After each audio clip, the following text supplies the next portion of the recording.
usually when we have those instances with the social media misuse, some parents are not even aware that their child has an Instagram page, or they may not be aware that they have more than one Instagram page. But when we do have that parental support where, if something does happen and that parent puts some interventions and consequences in place, for example, taking the phone, but it's not just as simple as taking the phone, but also being aware of, they can access those social media sites on a computer as well. It's a brand new day.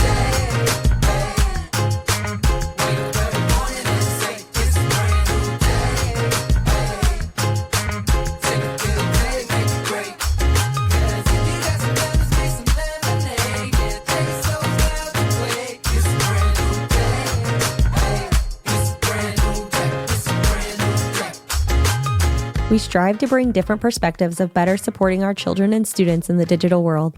So who better to share their experiences than a school leader? It is our privilege and honor to welcome Dr. Jason Chambers. Welcome, Jason. Thank you guys for having me. Welcome to the show. We're going to start pretty basic. Just tell us a little bit about yourself and your professional journey. Okay.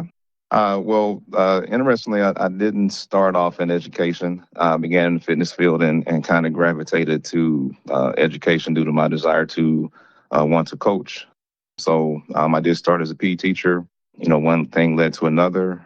I was fortunate to be in positions where I had school leaders that saw qualities in me that allowed me to be put in situations that, led me to eventually, getting my certification to become an administrator and actually taking advantage of that. So I think I was, fortunate and blessed to be in those situations. That others saw, some things in me that I didn't quite see at the time and allowed me to get where I am today. Oh, very cool. I love that journey. And it sounds like you have some pretty amazing people in your corner. And thinking about that journey and where you are today as a school leader, how do you typically interact and engage with social media, both personally and professionally? For me, I wouldn't say that I engage on social media a lot, but I do. Personally, I do browse Facebook. Not much of a poster. I used to keep in touch with old friends. I do look at YouTube. To get information. Personal well-being also professionally as well. I occasionally, someone may share an Instagram post or tweet with me that leads me to peruse and browse a little bit more on those platforms. But professionally, I'd like to use to keep up with trends and information on education, leadership, and, groups that kind of further, my knowledge in those fields. I find that it can be useful information that, that can be applied to a variety of situations.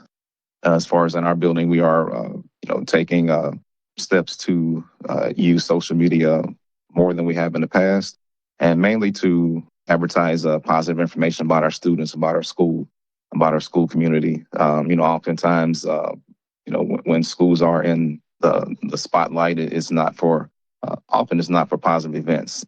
So we want our students, our staff members, our parents in our community to be seen for positive events that we have every day. So we like to use the platform to spread positive information about that's our school community, as opposed to some of the negative things that you can get from social media. That's so great to use it in such positive ways. So we know many middle school students have their own personal devices. In your specific district, do students get their own devices? Do they use them just at school? Do they take them home? What does that look like at your school? Yes, in my district, we do have, at least for middle schools and high schools, students are, we are one-to-one with Chromebooks. So every middle school and high school student, I believe elementary as well, from 3rd through 5th grade, I think they all have their own Chromebooks that they are allowed to take home. This has happened within the last 10 years, I would say. But, they are issued to students at the beginning of the school year. They are required to keep them, in good condition. They're allowed, to take them home, which is, beneficial, especially in today's age with how often we use them. Yeah, we don't want to rely on them completely, but they are necessary in today's society, and education-wise as well, for our students to have that capability to, use those devices, not just at school, but at home as well. It's so interesting how big of a part or how big of a role digital devices play in today's school environment. Obviously, it has great benefits, and you've shared some of the positives. But in your experiences, what are some of the most challenging aspects of the digital devices with social media, specifically for the students? Challenges with access to social media for students being, so simple. I mean, it's literally at their fingertips. So, and with that access, unfortunately allows students to sometimes they can be whoever they want to be, and they have the capabilities to cause drama and tremendous harm to others if they don't use those platforms and those devices appropriately. So we have experienced where students are posting negative comments about others. They may post negative pictures or just pictures in general of someone. And when these events occur, it does lead to other unwanted circumstances that we have take place in school, which ultimately takes away from students what they're at school for, and it can carry over to home, out of school, which that when with students being able to be anonymous and not know who they are, you can make a post about someone and no one knows who this person is. So that can cause other issues within the school of speculating of, as to who made this post about me, who made this post about my friend, and and that can snowball. So one thing that I do is I include in my weekly emails and correspondence to parents. I request that they monitor social media access of their students. I also encourage them to take advantage of iPhone and Android features and apps that allow them to control things such as screen time, phone availability, filter content, and limit some of the phone functions. However, I think I've seen more instances of parents not taking advantage of these opportunities to monitor their access than there are of those who are, which unfortunately creates those optimal opportunities for students to, get in these situations where they can use social media in a negative way, which, ultimately negatively affects the school environment. I know that's got to be such a constant battle, a constant challenge for school leadership in your administration. What are the most common types of misuse that you see? And I'm sure some issues contribute to others, such as cyberbullying could contribute to mental health challenges or overuse leading to misuse. Is there a challenge that you face that stands out above the others? I think with students having the ability to communicate without being in the same space, then also that allows more students to come in. We have these group chats are posting on a specific post where students can get things started and keep them going throughout the weekend when normally they may not have that opportunity to see each other, be around each other. But now with social media, they can communicate, and sometimes it leads to, by the time Monday comes around, there's a lot that has happened that administrators and our staff members are not aware of that we definitely would like to have information about. And it can be brought into the school if we're not aware of it. Fortunately, we do have some situations where parents have let us know, students have let us know some things are going on. When you have those situations, it is very beneficial, to get ahead of it. Where parents may, I may get an email or a text from a parent over the weekend. This is what I saw my son or daughter texting. This is what they're talking about. Can you look into this? And it's something that we can get ahead of before school starts. With students having that capability to communicate all hours of the day, all hours of the night, that definitely puts us in difficult situations, especially when we're not aware. But like I said, when we are aware, that does help out a lot. So the more help we can get, the more proactive we can be with this. When we get that parent support and parents are being aware of what is going on with their students, it's not possible to know everything, but at least taking those steps, it will allow us to intervene in ways that we couldn't if we didn't know. Something that you said that, of course, is so critical in this whole discussion and everything that we're trying to do to help students is parent support. Just it all has to start at home, right? I mean, you can throw as many initiatives, you can throw as many trainings or coaching or counselor sessions. You can throw as much of that as you want at students, But it has to start at home, right? I definitely agree with that. Pretty much everything starts at home. We, as an educator, we do our part. We have interventions and things in place, but that it is icing on the cake when we have that parental support. We do understand that we're not always going to get it, so we definitely prepare for that. But when parents are supportive, when they are engaged with their students, when they are aware of how their students are doing in school, what they're doing outside of school, that goes a long way. Usually when we have those instances with the social media misuse, some parents are not even aware that their child has an Instagram page, or they may not be aware that they have more than one Instagram page. But when we do have that parental support where, if something does happen and that parent puts some interventions and consequences in place, for example, taking the phone, but it's not just as simple as taking the phone, but also being aware of, they can access those social media sites on a computer as well. And like I said, I'd like to get ahead of everything. So I want to make sure parents are aware of what we're doing as a school to be proactive. Also want parents to be aware of things that they can do on their end. Also, and if it gets to the point where something does happen, I want to make sure that they're aware of the consequences, interventions that we do on our end as well. If something does occur, that we don't want, in a negative aspect that does cause us to get to that situation. So I think that communication on our part as a school, first and foremost, but also that continued communication. We just can't say it at the beginning of the school year and expect that to be a high priority. It's something that, like I said, I stress this weekly in my phone blasts and emails and text communication that I have with parents and with our students as well. This is something that we stress. And like I said, the proactive piece and continued, we have an advisory period daily. And I would say at least 2 to 3 times a month, we do have lessons that revolve around proper use of social media, digital literacy. Again, like I said, being proactive on our part, and then just that continued communication with parents, so they are aware and that engagement piece on their part is at the forefront as well. Awesome. So you talked about some misuse. Let's talk about viral challenges. How often do you see viral challenges that might lead to misuse, either during school or, like you said, over the weekend that might come into school? Is that something big in the middle schools? Well, I haven't had the misfortune of seeing many viral challenges other than I would say a couple of years ago. I think it was a couple of years ago, the Devious Licks challenge, where students were tearing up restrooms and things like that. We did put some things in place, supervision wise, to quell that pretty quickly. But other than that, I think we have seen the one chip challenge that happened for a couple of days. But in all of these instances, if they do occur, I do make sure that staff and students are aware, what is going on. And then also making sure parents are aware, the students who are directly involved.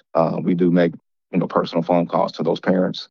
Also, I send out phone blasts, emails, and texts to our parents, make them aware of whatever that occurrence is, what we're doing to prevent it and stop it, and what they can do as well. And then also, again, letting them know about the possible consequences if their student is involved or participates in that in any, or contributes to that in any kind of way. But like I said, knock on wood, we've been fortunate to not have many of those challenges. Although that the Devious Licks challenge was, it was pretty tough for a little while. Other than that, I haven't seen many viral challenges going on at the middle school. Well, that's good. And it always just boggles my mind that somebody would film themselves and post it doing mischievous or things that they know they're going to get punished for. So it's just always interesting to put that on film. But so you mentioned, I really appreciate how engaged and proactive you are in a lot of your responses. It's so great to hear. But just thinking as a school leader, what support mechanisms do you have in place to assist teachers on the front line in combating negative digital and social media behaviors in the classroom? So as a district, all of our staff are required to complete training, and that entails several different aspects. And one of those is being aware of student misuse of social media and devices. Also, a lot of our staff members take advantage of a platform where you can actually see what the students in your classroom are doing on their Chromebooks. So, you can see what tabs are up, what they're doing. You can close tabs. And that's not something that our teachers are trained on, but we do have staff members who make sure the other teachers are aware of how to use those specific apps. But, with me, it comes down to old fashioned engagement. Again, we don't want teachers just sitting behind their desk, looking at their screen to see what students are doing. I don't think that's wise use of an educator's time. And again, that's like I said, I'm old fashioned with the engagement piece. And with that engagement, also, indirectly, you have the supervision piece where you are seeing what students are doing. And again, making sure students are engaged in those lessons. That is the best classroom management tool is engagement. I think with that, with students knowing that teachers can or at least have the capability to see what they are doing on their Chromebooks. If it's something that is not what they should be doing or beneficial, I think that has helped a lot with students not put themselves in situations where they, are using the device inappropriately. Also, when students are typing or sending emails, there's some trigger words that will cause those emails to get sent directly to my email account. That has been beneficial as well, where I can see, if some students are having conversations that are not productive, or if they're conversations that can lead to, some disruption around the school, I can get ahead of that. So that's something that I think is very beneficial as well. Is that district wide, or is that something that you put in place? The trigger words? It's district wide. I couldn't tell you what all the trigger words are, but any curse word, any words that may lead to for example, fight. If you type fight, that directly goes to my email. That has helped tremendously. And again, and it's something that I'm able to get ahead of, like over the weekend. I can call parents, hey, do you know that your child has been having this type of conversation through email with another student? So that has been beneficial. And like I said, it has allowed me to ward off some situations before they, got to where we did not want them to be. That's great. You guys have some amazing things put in place. Sounds like you with the parent involvement and being proactive. You talked about engagement, which is so important as a teacher. What would be your number one piece of advice that you would share with other school leaders or maybe even new leaders regarding digital and social media in schools? I would say, you got to embrace it, embrace it for all the positives, that it can bring, because it's not going away. It's a great way to build camaraderie, improve your climate and culture. Again, like I said, when you do use it in a positive way, highlighting your staff, highlighting your students, highlighting your parents and your school community. But, I think there definitely has to be a proactive approach taken, meaning that, students and parents are aware of how this can be misused. And again, that continued approach to make sure parents, not just parents, but, students as well, are aware of how to use it. Again, that proactive piece is very important. But like I said, the continued education regarding appropriate use of social media and digital platforms, I think that's important as well. But, it's not going away. So let's use it to our advantage. But at the same time, make sure that everyone is aware of, the possibilities if it is not used appropriately. And again, making sure we have things in place to address it when it is. But again, that proactive piece is big. You nailed the purpose of why we do this. This is not going away. Let's figure out the best way to support and give the best resources to students, parents, and school leaders. So yes, could not agree more. I just have one more question. Social media is out for a week. We all take a break. What would be your book recommendation? What are you reading? I don't have the opportunity to do a lot of pleasure reading. Usually my reading is revolved around, my job. So one book that I recently read is Chop Wood, Carry Water, How to Fall in Love with the Process of Becoming Great. I think that was a pretty good read, quick read. But pleasure reading, I've been a Heartland Coven fan for several years. So I'm looking forward to, grabbing one of those books again and getting back into it. I'm going to check that out. It sounds very interesting. I think a lot of people are going to find that interesting. Jason, thank you so much for such incredible and insightful responses. This is going to help a lot of people, and we could not appreciate your time more. Yeah, thank you guys for having me. Wow, what an amazing conversation. There's so much to recap on after our conversation with Jason. One thing I really liked, he mentioned being proactive many times throughout that conversation. And I think that's so important as an administrator for him to be proactive and to have those conversations with the kids. They're middle schoolers and they're learning, and, we have to teach them. And sometimes it can come from home, but I appreciate that Jason's really doing that at the school level and being proactive within the schools. Just as much as the students are learning, the educators, the parents, social media it feels like it's been around forever, but we're still getting new platforms. We're still getting new ways of engagement almost daily. New things are popping up and ways to engage. So just as much as the students are learning, I honestly think that we're still learning as adults, as educators as well. Yes, and we can't ever stop learning because it will continue to change. And as an educator myself, I really connected to what he said about the old school way of that active engagement. Teachers can't sit behind their desks. They need to see what students are doing on their computers or their Chromebooks or their phones. And, we can have those tools to use on our computers, but walking around and interacting with them is way more powerful and makes a big difference. So I appreciated that he talked about that.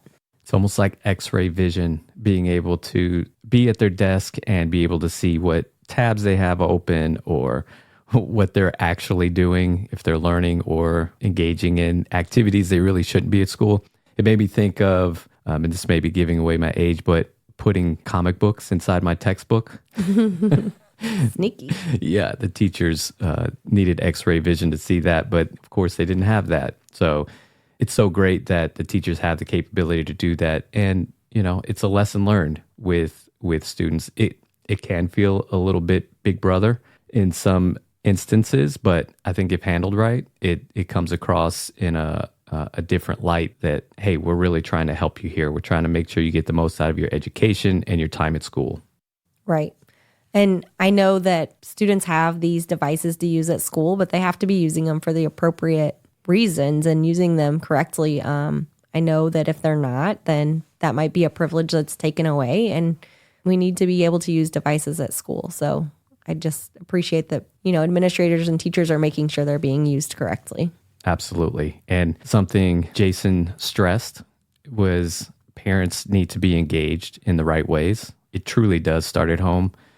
This is where they get the foundation set to take the appropriate behaviors to school and then continue to refine and evolve who they are, who they're going to become as an adult. So I appreciate so much him talking about how this needs to really start at home and how he engages with parents specifically.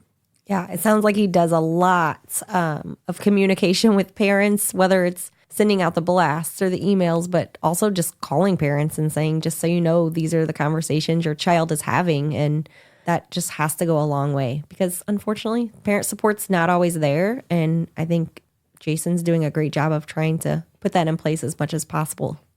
The last thing for me that he said, this is not going away. And as I mentioned in the interview, that is where we stand. We know this is not going away. We don't want to promote, hey, don't get on social media. We want to embrace it, just as Jason mentioned, continue to evolve it, but do that in the right way to where we're helping establish appropriate behaviors, giving appropriate resources, and getting the right people involved to make sure that people have a safe environment, have trusted confidant if something is going awry, because we can't expect everything to go great all the time. So when it does go sideways, who can you trust to talk to help remedy whatever's happening and make sure everybody is held accountable to the appropriate standards?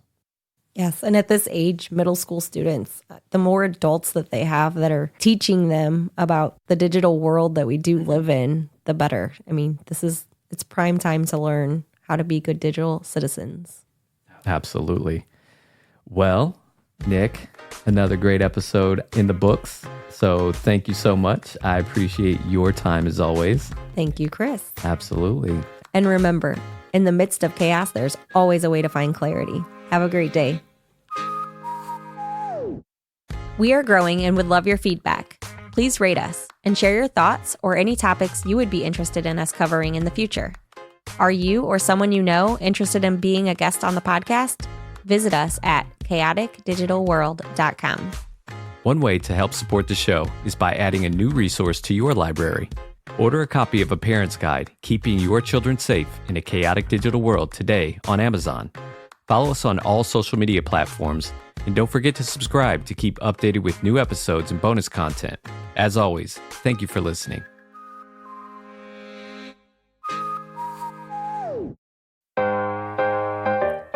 This episode of Chaotic Digital World is brought to you in part by Next Steps Inc.